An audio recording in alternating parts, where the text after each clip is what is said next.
There's never been a better time to be working with small travel type cameras, street photography type cameras, because more and more people are making great accessories for those cameras. So today we're going to take a look at two flashes, both of which I own and both of which I plan to use, and try and figure out which one is the best all-around flash to have in our bag when we travel. Today we're going to take a look at the Godox TT350 and the Q Flash, the FlashQ X20. Let's get started.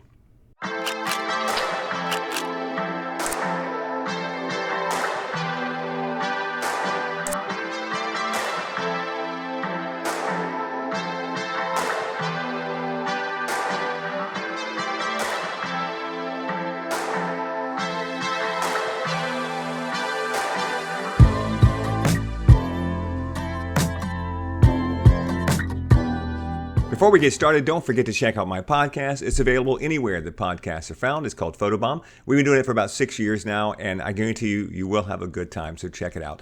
Also, join my group on Facebook. It is called Pro Photo Talk with Boo Ray Perry. We'd love to have you join the community. And if you are interested in the gear that I carry and the gear that I use, just look down in the description, because I have a link to my gear page and it lists every single thing that I use, both professionally and in my travel kit. And if you click on the link and you buy something, I make a little bit of money, and it helps me to keep this channel alive. All right. First things first, if you are hoping that this video is going to do an in-depth breakdown of each one of these two flashes and every single thing that these flashes do and everything they bring to the table, then this is not the video for you. Those of you who have been longtime watchers of my channel know that really what I try to do when I look at equipment and talk about it on YouTube is review it from my point of view. And I know some people say, well, that's not the best in-depth review that you can do. Yeah, but there are thousands of great in-depth reviews on YouTube that you can find. And I think that when I'm looking to buy a piece of equipment, although I like to see one of those reviews, what I also really like to see is I like to see somebody who uses the gear. I like to see a professional photographer talking about their experience with the gear. And that's really what I'm trying to do here. So the TT350 by Godox, I love this little flash. My main flashes that I use in my pro kit are Godox flashes, and this is a wonderful little tiny flash. It's not expensive at all, and it works great. Where's my camera? Here we go. It works great with my Fuji X100V. You pop it right on top like this, and you can rotate it and you can bounce flash it. And if you don't know how to bounce flash with your little Fuji, I have a video about that. I'll put the link up top here. And that video, everyone who sees that video who doesn't know how to do this is just amazed. And so take the time to watch that video. It will totally change your photography.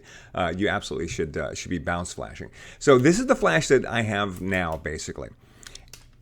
And I'll be honest, I don't use it that much. I mean, I'm a flash guy. When I work on location, when I work on my jobs, I'm bouncing flash, I'm putting flash on light stands, I'm doing that all the time. But when I go on vacation, I really don't want to carry any more equipment than I have to, and I also don't want to spend too much time setting things up and trying to get the shot, because that's what I do for a living, right? I'll give you an example. When I'm on vacation, for example, I usually shoot in JPEG. I don't shoot in RAW because I don't want to have to go home and then process the images. I want to be on vacation, but I still want to have the fun of a camera and the good photography that you get with a camera. So I'll shoot in JPEG, and I will frequently shoot just natural light. You know, shoot with what's in the room. Shoot as a photojournalist or a street photographer. But there are times when I need a flash. There's times when I'm in a dark place or a dark room, but I need to be getting some pictures, and so that's when I pull out the TT350 and I bounce it and I use it. And then there are times when I'm on locations, specifically a lot of times when I'm outside on location, for example, when I want an off-camera flash. And for that, what I do is I carry this. This is the Godox X1. This is the remote. And I put this on top right here, and then it talks to this. And it's TTL, which means through the lens, which means that having this off the camera is exactly the same as having it on the camera. The camera reads the meter, figures out how much light it needs, and tells the flash how much light to pop. So it's great. The downside to it, come off of there, is that this is kind of big, right? It's big on top of the camera. So recently, I was sent this from Lightpix Labs. Now, they've been making the Q flashes for a while, but this is the FlashQ X20, and what makes this unique is that it has off-camera capabilities that are TTL. They've been making flashes for a while that were manual. off camera. I don't want to use a manual flash off camera because that's more setting up and more adjusting that I have to do, and I don't want to be doing that in the middle of Disney World, say. I want to be able to just take my flash off camera and quickly use it and get the shot I want and then move on with my day. So I made a video about this when it first dropped. I hadn't really used it much. I just toyed around with it. It seemed to work fine, and I thought, wow, this could be a game changer. This could be my new flash. One of the things about it that's really cool is that the transmitter is built right into the bottom of the flash. So you put this flash on your camera and it's your regular walking around flash, and then if you want to go off camera, all you have to do is pop it off. This is already on camera and it will talk to this camera and let you use it off camera, right? That's great, because if you're using the Godox, you have to, if you have this flash on your camera, you have to take it off your camera and you have to put this remote on. I will say this takes batteries, this takes batteries, this takes batteries, but this is rechargeable. So if you're going out to work for the day or something along those lines, I don't know how long this will work before it starts to go on you. And this has to be used all the time, not just when the camera is off, when the flash is off the camera. This is how this is turned on anytime the flash is used. So, I mean, literally, it's communicating with all the time via wireless. It's just, plugged into it here. So this always has to be turned on. So you always have to charge it. So I suppose if you were going backpacking for 3 or 4 days, unless you wanted to carry a battery charger, this wouldn't necessarily be great, because you could, instead of just carrying batteries, you'd have to carry a battery charger. I don't know, which is about the same as carrying batteries anyway. I have a friend of mine who hiked the Appalachian Trail. He carried a battery pack with him the whole time to keep his phone running. So I guess maybe it's not that big of a deal, not big of a drawback, but it is something to know about. This has full manual mode. The Godox does as well. This has a couple of other modes too, where it can sync to other flashes and things like that. Kind of nice, but not really something I need to worry about right now. So, one other big thing I want to talk about is weight. Weight is a big factor. I've got it written down over here. I weighed them on a digital scale today. This is 5.9 ounces, okay? This is 9.1 ounces. So 6 ounces versus 9. So this is, right, this is what, 50% heavier.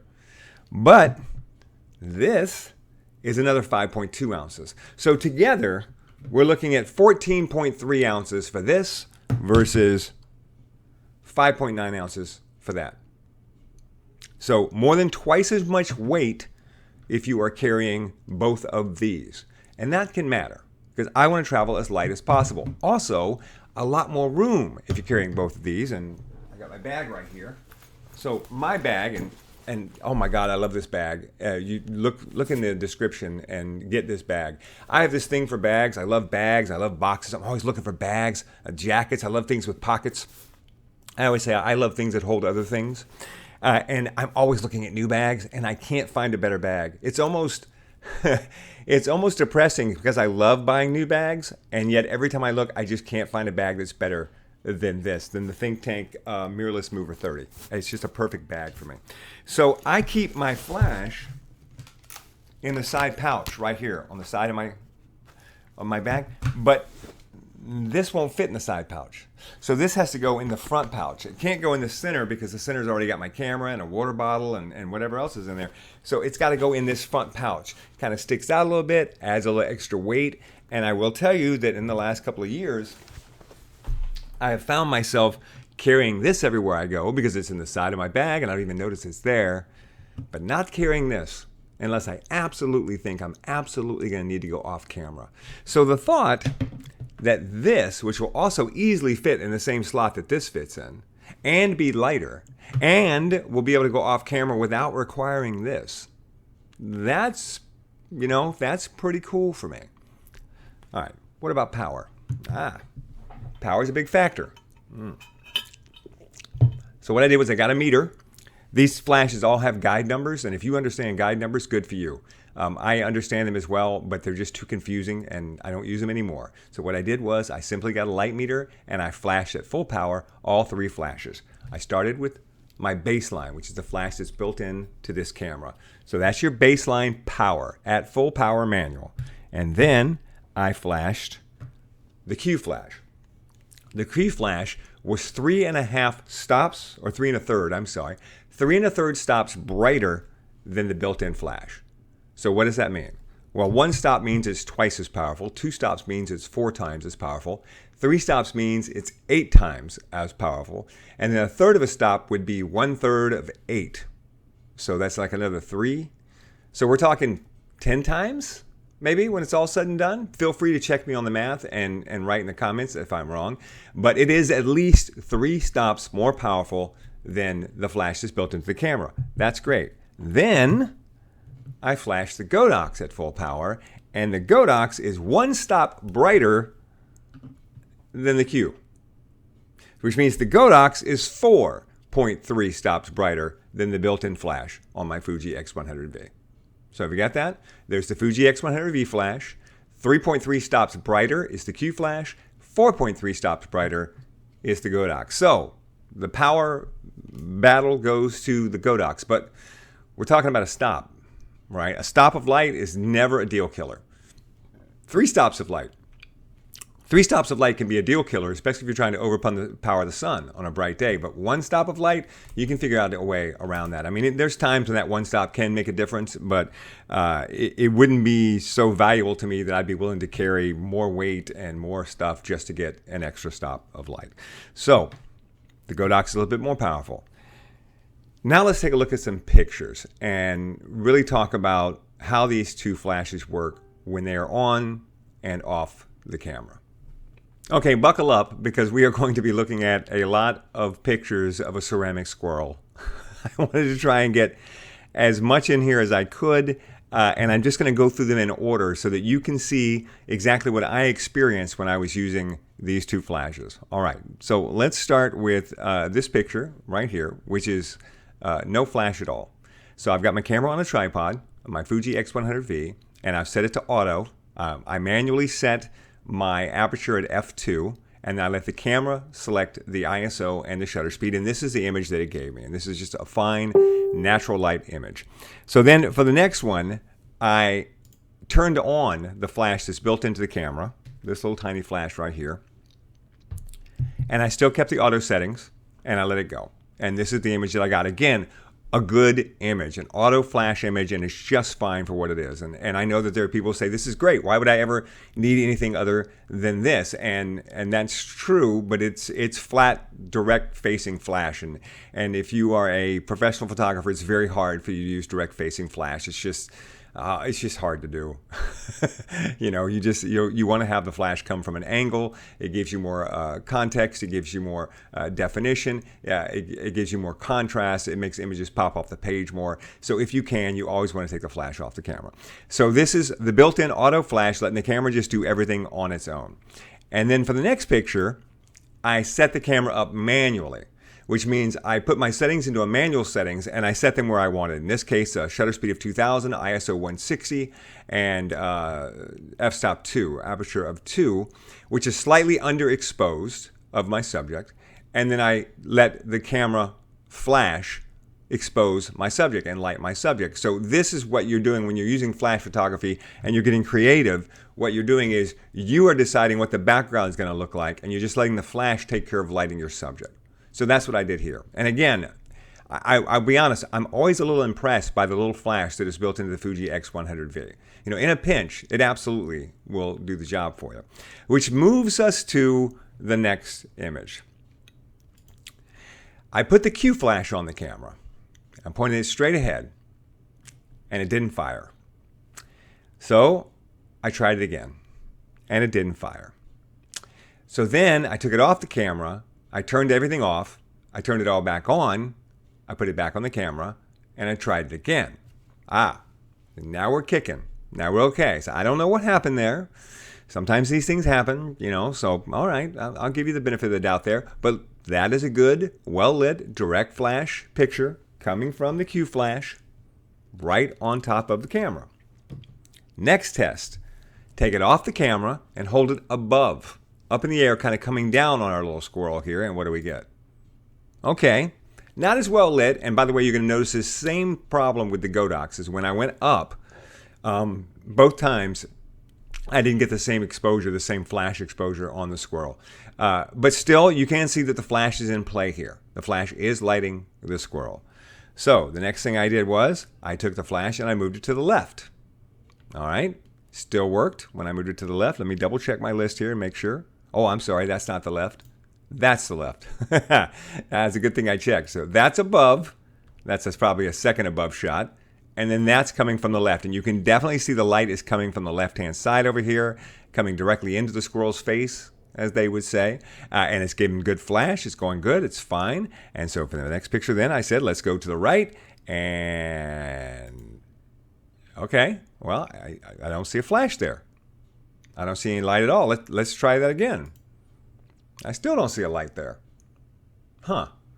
Okay, so that's twice now that the Q flash doesn't seem to be popping. You know, it didn't pop when I moved it to the right, and the first 2 times I tried it, it didn't pop, and I had to turn it off and turn it back on again.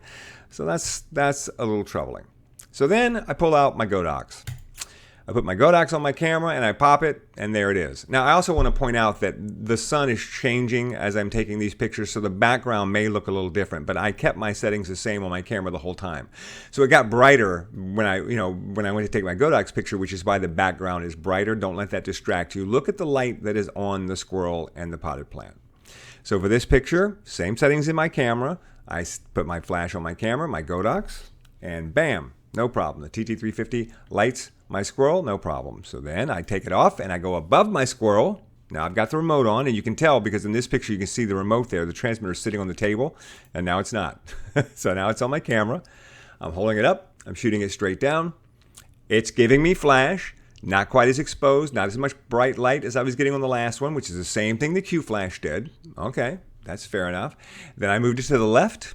And you can see the light now is coming in from the left. It's definitely coming in left, and it's lighting my squirrel up just fine. And then I went to the right.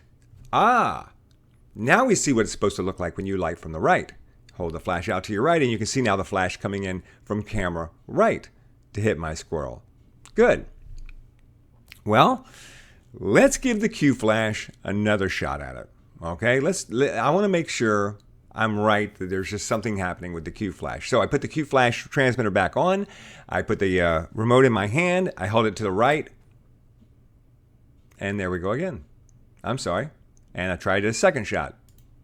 And there we go again. And again, the sun came out from behind a cloud. That's why the background changes. But you can see the squirrel is not being lit. Now here's what it should look like when you light this squirrel from the right. And here's what it looks like with the Q flash held to the right. So then I thought, what if it's just for some reason it's having a hard time metering from the right? I don't know why that would be, because the metering is not really about the flash, it's about the camera. The flash just fires a pre-flash, the camera reads that flash, and then it tells the flash what to do. So a particular flash shouldn't have a problem in that way, but what if, right? So what I did was I used exposure compensation on my flash to power my flash up and say, fire this one at whatever you think is correct, but make it +1. Go 1 stop brighter. And lo and behold, bam, there's my big bright light from the right. And then I held it above my squirrel at +1, and bam, there's my big bright flash. And then just for giggles and grins, I put the flash in a full manual and turned it up to full power, just to give you an idea of how much light this little flash can put out.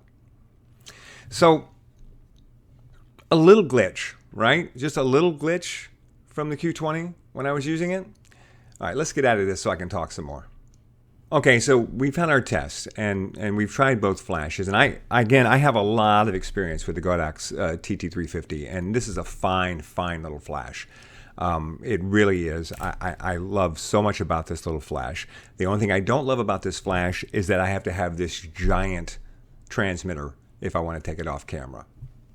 Enter the FlashQ X20 with its tiny little transmitter that's built in. Seems like the answer to all my dreams, except it doesn't pivot. So if I want to put this on my camera, I can't rotate the head and bounce it off the walls. However, I can just take it off, right? I can just do this and hold it in my other hand and bounce it off the walls wherever I want to go. That'll work. So it can do everything that the Godox can do. It's not as easy to bounce flash, to move around and use bounce flash with this flash as it is with the Godox, because you've got to hold the flash in your hand. That's true. But if you want to go off camera, it's much easier than the Godox, because all you have to do is just pop this off and hold it in your hand. Whereas with the Godox, you've got to take the Godox flash off, put the transmitter on, etc. However, then we run into the problem that this flash doesn't seem to be super reliable. The fact that I had to go +1 to get the power that I wanted, and it seemed to give me a lot more power, that's troubling. I'm about to go on a vacation. Literally, in 2 days, I'm going on vacation. We take a lot of cruises because we live in Florida.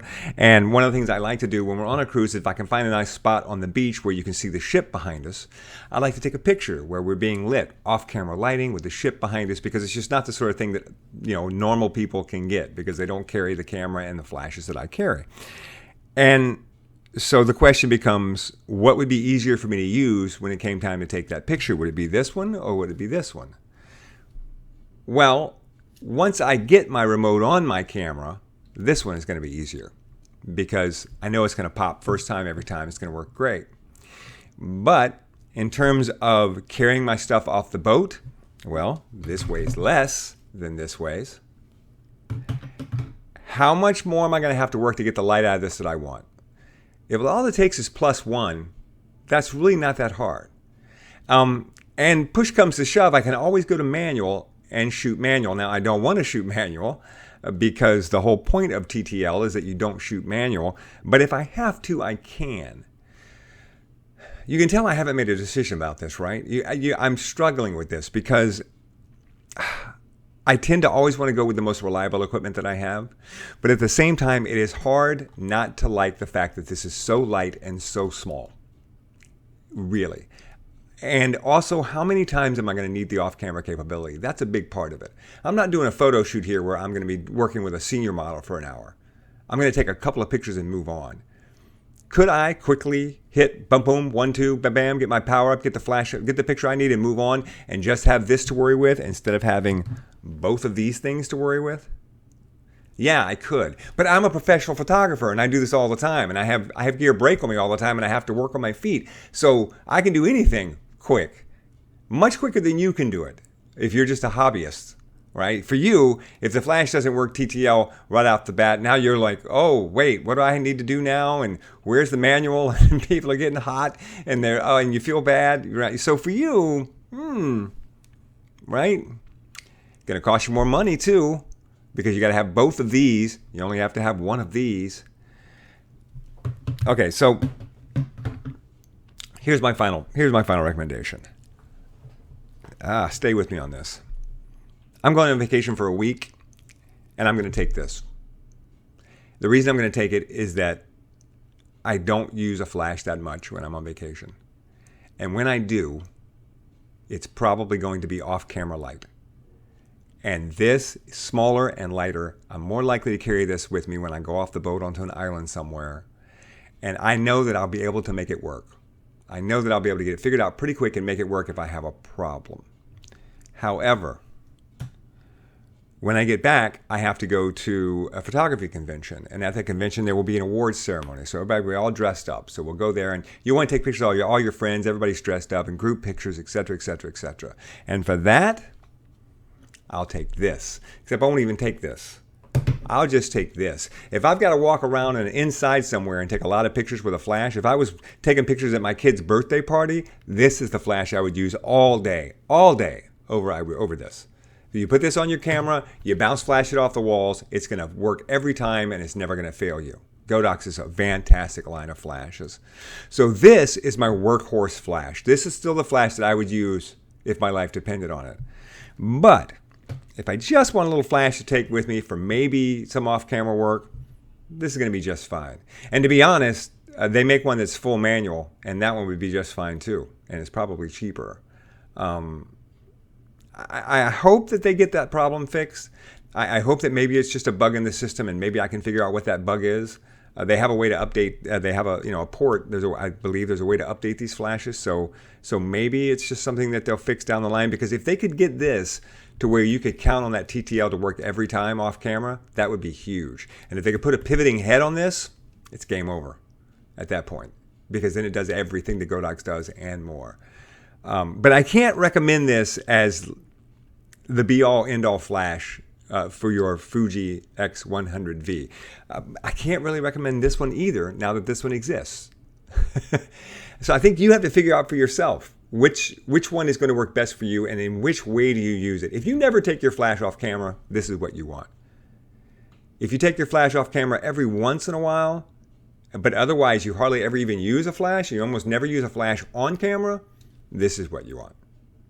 Because neither one of them does everything that you want in terms of price, in terms of size, in terms of weight, and in terms of reliability and functionality. I hope that I haven't disappointed you because I didn't come out and say, this is a flash for you. But the truth is, both of these flashes need to be made a little bit better. The Godox needs to be a little bit more like the Lightpix, and the Lightpix needs to be a little bit more like the Godox. And then we will have the perfect flash. All right, don't forget, all my gear is down in the description. Go to my page, check out my gear, and any questions, comments, please put them in the comments below, and give me a like and give me a subscribe, and I'll talk to you soon.